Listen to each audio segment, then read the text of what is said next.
Setelah mengetahui aku bukan anak kandung ibuku, aku tidak bisa berhenti berpikir, siapa orang tuaku yang sebenarnya? Kenapa aku ditinggalkan? Dan apakah mereka pernah mencariku? Namun aku tidak tahu bahwa pencarian ini akan membawaku pada kebenaran yang tidak siap kuterima. Sejak menemukan kebenaran tentang diriku, pikiranku tidak pernah tenang.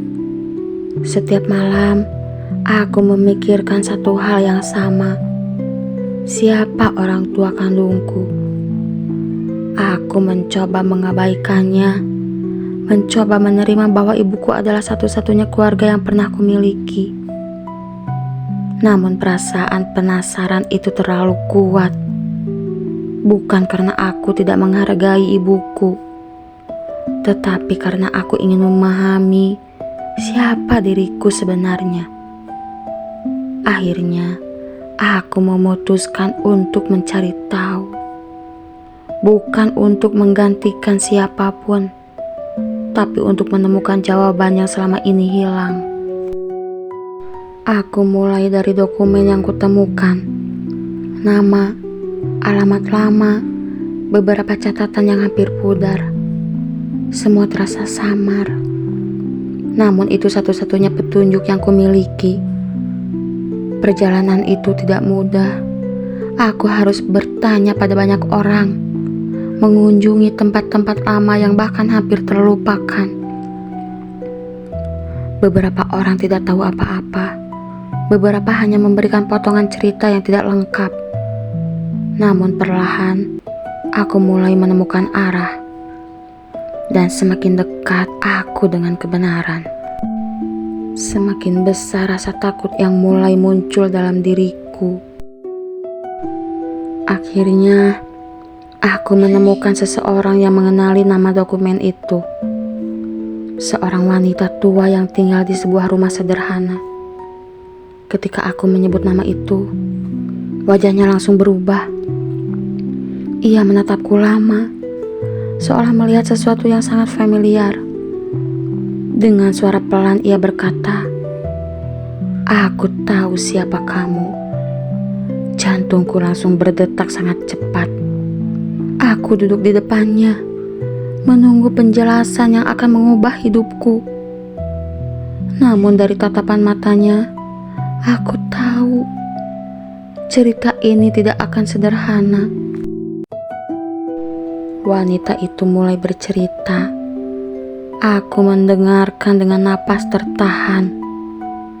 Ia mengatakan bahwa aku memang anak dari pasangan yang dulu tinggal di daerah itu. Namun hidup mereka tidak berjalan baik. Ayah kandungku meninggalkan keluarganya. Ibuku tidak mampu merawatku sendirian. Dan pada akhirnya aku ditinggalkan. Bukan karena tidak dicintai, tetapi karena keadaan. Air mataku jatuh. Untuk pertama kalinya, aku memahami bahwa aku bukan ditinggalkan karena tidak berharga. Wanita itu memberikanku satu informasi terakhir. Ibuku yang melahirkanku masih hidup. Namun ia tidak pernah mencoba mencariku. Aku terdiam. Di satu sisi aku ingin bertemu, namun di sisi lain hatiku terasa berat. Aku memikirkan ibuku yang telah membesarkanku, yang memilihku, yang mencintaiku dengan caranya sendiri. Dan saat itu aku sadar, tidak semua jawaban harus dicari sampai akhir. Aku sudah tahu cukup, dan mungkin itu sudah lebih dari cukup. Aku memutuskan untuk tidak melanjutkan pencarian itu. Bukan karena aku takut, tetapi karena aku sudah menemukan jawabannya. Keluarga bukan tentang siapa yang melahirkan kita, tapi tentang siapa yang tetap tinggal, siapa yang tetap bertahan. yang memilih kita setiap hari. Aku kembali ke rumah ibuku, duduk di tempat yang dulu terasa dingin, namun kini terasa hangat. Dan untuk pertama kalinya, aku tersenyum dengan air mata yang jatuh perlahan.